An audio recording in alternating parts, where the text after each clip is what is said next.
Nous sommes avec Manon Amakouti, présidente de l'association Requeer. Et ce week-end a lieu le week-end des visibilités avec la marche des visibilités demain dimanche et le forum des visibilités aujourd'hui. Peux-tu nous expliquer cet événement, ce qu'il est, ce qu'il était et ce qu'il va devenir? Donc, ce forum, il a lieu aujourd'hui, c'est le 17 mai. C'est l'IDAO. C'est la journée mondiale contre l'homophobie, la transphobie, la biphobie. Et donc on a de la chance puisque ça tombe un samedi. Et ça concorde super bien avec la marche des visibilités qui a lieu demain. Ça faisait très longtemps dans l'association qu'on avait envie de fédérer. C'est-à-dire qu'on est toujours à la recherche toute l'année dans nos actions de fédération, de solidarité au sein des autres assos et à La Réunion. Voir comment on peut faire union face aux discriminations, à l'homophobie. De là, c'est vrai qu'on s'est dit, en fait, la fédération, elle peut pas que se passer à La Réunion. Faut vraiment qu'on interroge toute la zone océan Indien et que on aille voir ce qui se passe ailleurs, puisqu'en fait, les Comores, c'est à une centaine de kilomètres de chez nous. Et c'est là qu'on s'est dit, mais en fait, comment ça se passe à Maurice? Comment ça se passe à Madagascar? On se rassemble et on discute. On se pose des vraies questions et on voit ensemble comment ils font, comment ils s'organisent, comment nous on s'organise et on peut, j'imagine, peut-être, s'inspirer. Donc on va ouvrir ce forum avec la projection de The Commission From Silence to Resistance, donc la commission du silence à la résistance, qui a été réalisée par Beverly Ditsy, qui est juste derrière vous. Ce film, il retrace le combat de la coalition des lesbiennes africaines pour faire entendre la voix des personnes LGBTQIA+, au sein de la Commission africaine des droits de l'homme et des peuples.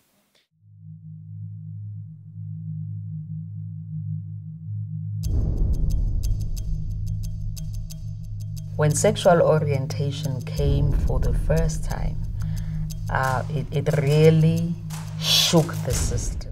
As police begin to enforce new laws that criminalize same-sex marriage. She's a lesbian attacked for being un-African. Of course, they are disgusting.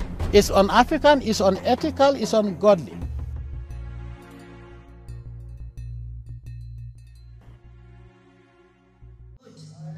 But we are human. Can you stop killing us? Can you stop torturing us? Can you stop raping us?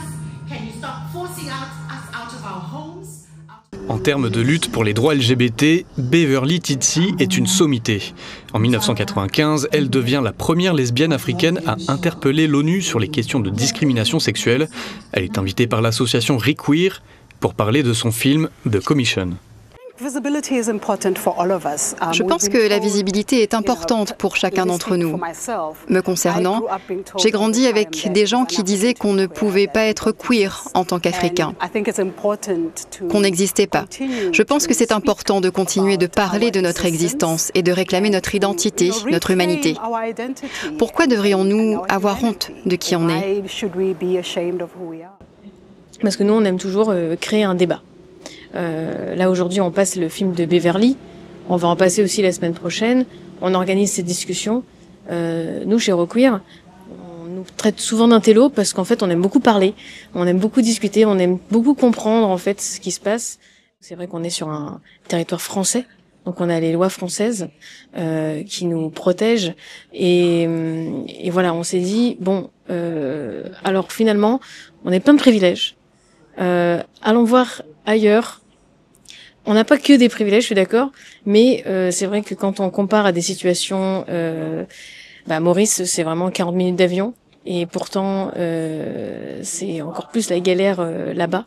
Bon, à Maurice, on va dire que c'est à la fois facile et en même temps difficile parce que on est un pays qui est considéré comme étant laïque, c'est-à-dire influencé par la religion.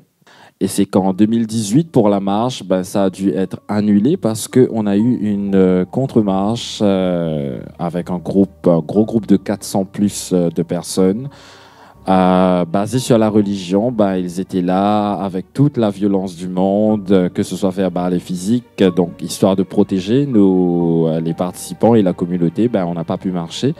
Et perso, ça m'a affecté. Déjà parce que, en tant que président, je me suis dit que j'ai failli à ma tâche. Et de deux, en tant qu'humain et en tant que Mauricien, dans ma tête, c'était que j'avais plus ma place dans le pays. L'association Requeer, donc on est une association qui lutte contre les discriminations LGBTQIA+. Après, c'est toujours très complexe de dire qu'on représente toute la communauté, parce qu'il y a des gens aussi dans la communauté LGBTQIA+, qui ne se sentent pas forcément liés aux actions qu'on fait. Donc on peut pas vraiment parler au nom de tout le monde, mais on essaye déjà, comme des petits colibris, de faire des petites choses, et puis on touche certaines personnes, et c'est pour ça que c'est important qu'on soit pas seul. En fait, l'histoire de la lutte pour les droits LGBTQIA+, elle a commencé dans la rue, par des émeutes, une révolte face à la violence policière, aux lois oppressives, à l'humiliation systémique. Ce moment fondateur, c'est l'insurrection de Stonewall devant un bar de Greenwich Village à New York. New York, 1969.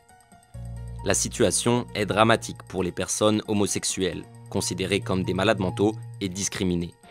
The homosexual has somehow or other become fixed or limited in his development at the immature level of psychological growth. Celles et ceux que l'on croit être homosexuels peuvent être fichés. Certains emplois, comme l'enseignement, leur sont interdits, et il leur est très difficile de se rassembler. Des policiers pénètrent dans le bar, contrôlent les papiers de certains clients et dispersent les autres. Mais cette fois, la situation dégénère. Les gens refusent de partir. Une foule se rassemble devant le bar. 13 personnes sont arrêtées, on compte plusieurs blessés des deux côtés, et les affrontements se poursuivront les 3 nuits suivantes. Longtemps, les États-Unis ont été perçus comme un modèle d'avancée pour les droits LGBTQIA+, mais aujourd'hui, ce pays donne des signes inquiétants de repli avec une montée des politiques conservatrices, LGBT-phobes et tout particulièrement transphobes. Et c'est ici, à 14 000 km de Stonewall, qu'on se réunit, aussi en ligne, non pas dans un bar, non pas dans une salle où on peut boire, mais bien là où on prend des décisions politiques. Et aujourd'hui, on va parler des États-Unis. On ne va pas parler des États-Unis. Ce forum, il est pour nous, habitants de l'océan Indien, pour nos histoires communes, nos résistances partagées, nos réalités plurielles, et surtout pour notre avenir, l'avenir qu'on veut construire ensemble, dans la solidarité et la dignité. À quoi est-ce qu'on fait face quand on est une femme comorienne lesbienne? Pour le cas le plus récent, dans lequel mon association a été impliquée, donc on parle de 2 jeunes filles qui vivent dans un petit village dans l'île principale, la Grande Comore. À la question homosexuelle, la question de la transidentité est différente selon les îles. Donc je précise toujours. Donc en Grande Comore, elles vivent un fait de délation. C'est-à-dire que si on rappelle aussi le contexte de l'océan Indien à ce moment-là, il y a 2 femmes à Mayotte qui viennent de se marier. Leur mariage fait un bad buzz sur les réseaux sociaux comoriens. Et dans ce cadre-là, il y a une discussion qui se tient sur une place publique dans un petit village de Comores, là où on parle de ce mariage-là, et quelqu'un dit « mais il y a 2 femmes qui vivent ensemble dans ce village, ce sont des lesbiennes, et elles ont même voulu se marier ». Là, branle-bas de combat, ni une ni deux, il y a une dénonciation auprès de la gendarmerie. La gendarmerie vient prendre ces jeunes filles. Et en fait, effectivement, elles vivaient ensemble. Il se trouve que l'une d'entre elles vivait des violences assez importantes dans sa famille et s'est réfugiée chez l'autre. Il y a eu un acharnement judiciaire contre elle et les 2 premiers mois n'avaient pas d'avocat, par exemple. Il a été exigé de ces 2 jeunes filles de décrire en détail leurs relations, notamment physiques. C'était un processus qui était extrêmement violent, extrêmement humiliant, et nous on considère qu'en fait qu'ils les ont torturés en fait. On va dire que l'ambiance est un petit peu inquiétante en ce moment au Comores. Et moi je la lie au régime politique qui est actuellement en place, mais aussi parce qu'il y a eu il y a une hausse des conservatismes en fait à caractère religieux au Comores, à caractère musulman pour en parler, puisque du coup 99% des Comores sont musulmanes. Et c'est vrai que aujourd'hui la situation elle est quand même assez alarmante. Quelles sont les résistances auxquelles vous faites face? Alors, ça peut être la loi, ça peut être des résistances aussi de la société. Est-ce que vous pouvez un peu nous faire un état des lieux? Je je vis des Seychelles. Je vais m'exprimer en anglais parce que je suis plus à l'aise avec l'anglais. Je vis actuellement aux États-Unis parce que je collabore avec l'ONU, d'où la raison de ma présence en ligne. Depuis 2013, il y a un groupe de personnes qui partageaient des intérêts communs qui ont décidé de se réunir ensemble pour créer la toute première ONG de plaidoyer sur les communautés, les valeurs et la protection des personnes LGBT. C'était la première et la seule à ce jour, à l'époque, en 2013. Donc, c'était une aventure très ambitieuse et très dangereuse aussi, en quelque sorte. Il nous a fallu beaucoup de temps, environ 2 ans, pour pouvoir simplement faire enregistrer notre ONG officiellement. La création de cette ONG était considérée comme non conforme à l'article 151 qui, à l'époque, criminalisait les activités sexuelles entre personnes du même sexe. Donc vous comprenez bien que dans ce contexte, le dialogue a été difficile, les négociations ont été longues et rudes. Par chance, on a eu un bon relais médiatique. La question de la valorisation de la communauté LGBT aux Seychelles a pris de plus en plus de place dans les journaux. Ça nous a permis de faire valoir cette ONG qui allait être créée et de rendre la question pertinente aux yeux des médias et par conséquent aux yeux de l'opinion publique. Donc tout ça a évolué jusqu'en 2015 où le président James Michel à l'époque a annoncé la décriminalisation des activités sexuelles entre personnes de même sexe. Et ça a aussi confirmé notre possibilité d'enregistrer l'ONG. Donc la date anniversaire, c'est justement du 17 mai 2016 où l'Assemblée nationale des Seychelles a dépénalisé les activités sexuelles de personnes de même sexe et l'article 151 de la Constitution a été abrogé.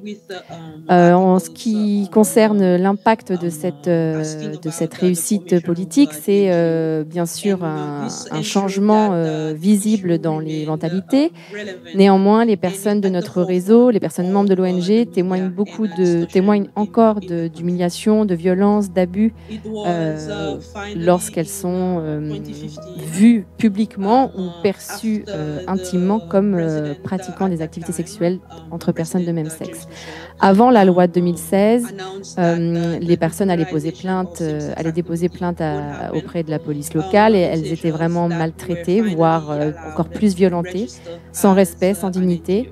Donc il y a eu un changement depuis 2016. Les autorités publiques, les représentants de la loi ont été sensibilisés, formés, informés pour que davantage de relais soient faits entre cette loi, cette abrogation de l'article 151 et les autorités locales, de la police notamment. L'Afrique du Sud est reconnue comme étant l'un des pays les plus progressistes, en tout cas en termes de lois écrites. Est-ce que tu peux peut-être nous parler un peu des droits qui existent en Afrique du Sud? Merci beaucoup. Hello everybody. Oui, merci pour ta question, Gabrielle. Je vais vous donner un petit peu de contexte historique. Avant ça, je m'excuse parce que j'étais encore en train de digérer toutes les expériences personnelles qui ont été partagées là aujourd'hui. Donc, je n'avais pas tout à fait mes idées claires. Mais pour répondre à ta question de comment ça se fait qu'on en est là en Afrique du Sud et comment on peut se targuer d'être aussi progressiste en termes de droits. Il y a eu toute une vague de libération à la fin des années 80-90, c'est une vague de liberté, on va dire. Il y a eu la chute du mur de Berlin, il y a Mandela qui est sorti de prison. Et puis il y a eu un personnage assez important, Simon Nkoli, qui était lui en prison pour des activités, des faits, des délits anti-apartheid à l'époque. Et puis il a eu la chance, pas comme tous ses camarades, mais lui il a eu la chance de pouvoir sortir de prison. Et quand il est sorti, il a aussi fait son coming out, il était gay et il a créé la première grande organisation à l'époque, gay et lesbienne, donc qu'on a appelé GLOW. Et moi j'étais là lors de la première réunion. Donc je l'ai connu Simon à ce moment-là et lui déjà était vraiment le fer de lance de la visibilité, de la fierté. Et c'est à ses côtés qu'on a créé la première marche des fiertés, la Pride March, à Johannesburg. Donc pour en revenir à ce point de départ de la première marche qu'on avait organisée à Johannesburg, ensuite il y a eu toute une vague de libération de la parole aussi. Vous savez, l'apartheid, c'était vraiment un carcan, en fait. Tout le monde était séparé les uns des autres. C'était vraiment divisé pour mieux régner, quoi. Il n'y avait pas de dialogue, il n'y avait pas d'interaction, il y avait une radio par région, des journaux par région. Il n'y avait pas de dialogue dans la population, il n'y avait pas d'interaction.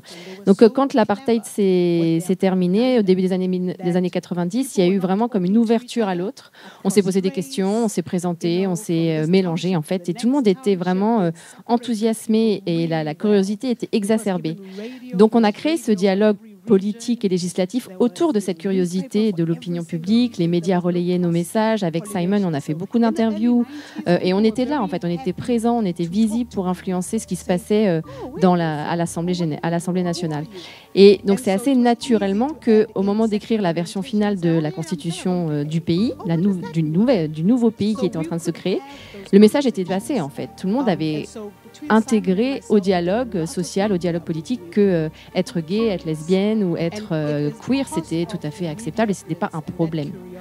En 2006, il y a eu la loi sur ce qu'on pourrait apparenter au Pax en Afrique du Sud. Donc, c'est vraiment une forme de partenariat pour les personnes de même sexe. Ce n'est pas l'équivalent symbolique du mariage, mais on est très heureux d'avoir ça et ça nous a permis une reconnaissance nationale et internationale parce qu'à ma connaissance, l'Afrique du Sud est encore le seul pays du continent africain à avoir ce Pax. À Madagascar, beaucoup de difficultés parce que nous allons faire les plaidoyers. À Maurice, ça va prendre plusieurs axes. Déjà, ça va commencer par les groupes religieux et / culturels, on va dire, parce que voilà, donc la religion dit que l'homosexualité c'est un péché, et que voilà, ça va être une malédiction pour le pays. Et aussi, nous avons les leaders politiques qui ont ce manque de volonté d'affirmer leur contentement ou leur mécontentement pour ou contre la communauté. C'est un silence total, genre on n'existe pas, personne ne va prendre part parce que voilà, si on en parle, c'est se faire des ennemis et en même temps, voilà, baisser le niveau d'électorat. Et surtout, si un des partis politiques penche vers la communauté LGBT, il est sûr que voilà, il va perdre pas mal de votes pour les élections. Et même si avant ou après les élections, beaucoup de Mauriciens vont se tourner contre eux. Moi, j'ai commencé ma carrière de militante en fait quand j'étais ado. Aujourd'hui, j'ai 44 ans, donc j'en ai vu des montagnes russes, j'en ai vu des hauts et des bas. J'ai vu aussi qu'à quel point, quand il y a une étincelle qui se passe, et on met les bouchées doubles, il y a un pic d'effort qui est fait, on est super contents, on est tous super excités, puis après, pouf, on se détend, on fait plus rien. Alors que je pense qu'au fond, les vrais libérateurs, les vrais lutteurs, ils se détendent jamais, en fait. C'est une lutte continue. Et il faut qu'on soit prêt à saisir chaque petite étincelle, chaque petit signal qui nous donne l'envie d'aller plus loin.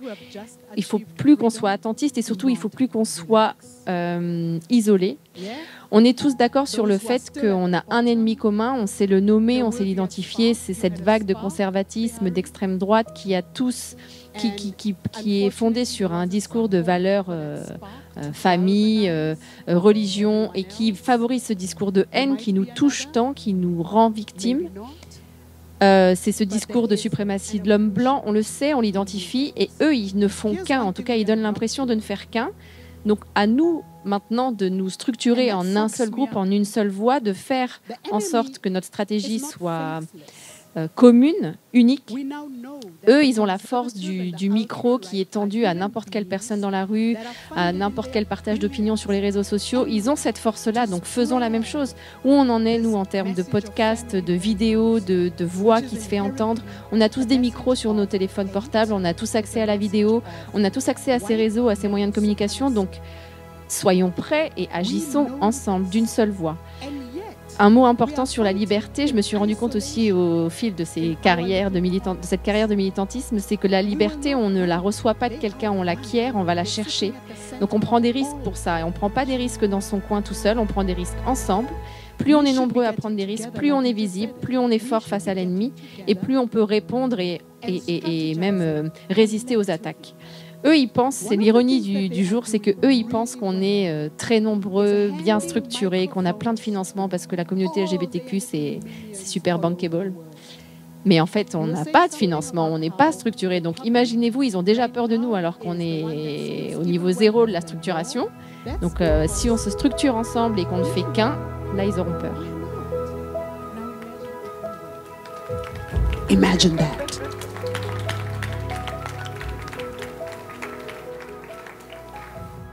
Voilà.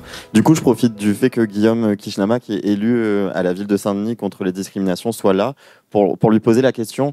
vous êtes l'une des rares villes à accompagner, l'une des rares collectivités à accompagner les associations LGBT.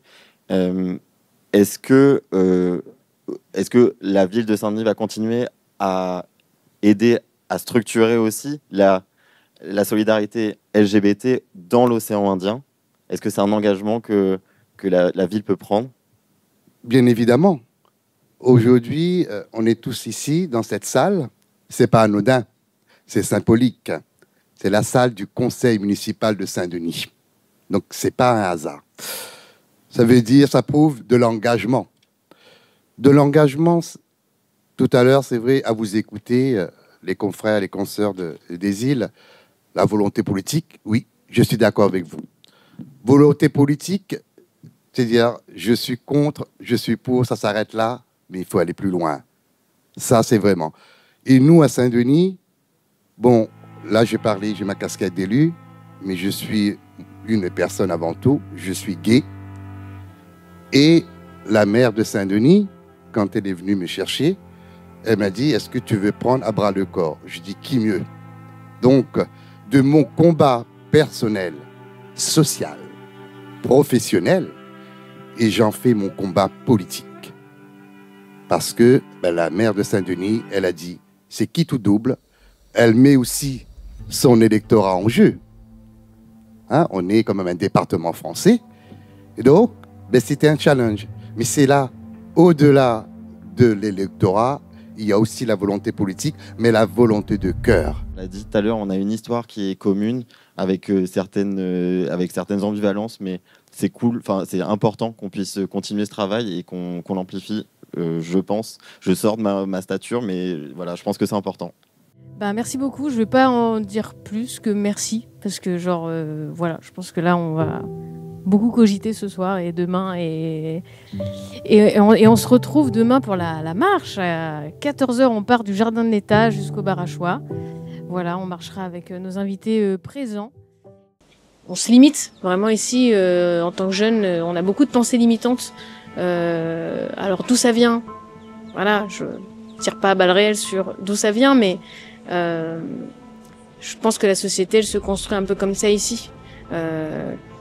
Voilà, les études, c'est toujours très loin. Est-ce que c'est très accessible? Mais sur plein de sujets, sur plein de questions. Peut-être que tout le monde se connaît, ou connaît quelqu'un. C'est ça, exactement. Ou alors peut-être parfois la peur des parents, je sais pas exactement. Hein. Mais oui, je trouve qu'à La Réunion, on a un peu du mal à parler fort. Hein. Voilà.